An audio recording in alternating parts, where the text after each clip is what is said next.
mag-quit sa hanga kahit hindi tayo i-release ng agent natin. So, ganito yung gawin natin. Punta tayo sa account natin sa hanga.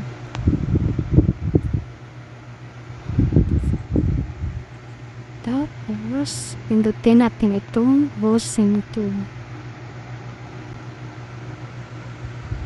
Diba may nakalagay dito? UTC dito sa akin, diba Moonlovers? Yan mo lang yan. Pindutin mo tong Moonlovers or ano yung pangalan ng agency mo. Tapos, open mo binding pa lang. Yan.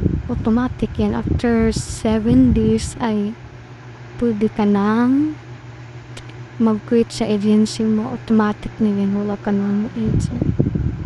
So, yan lang. Thank you.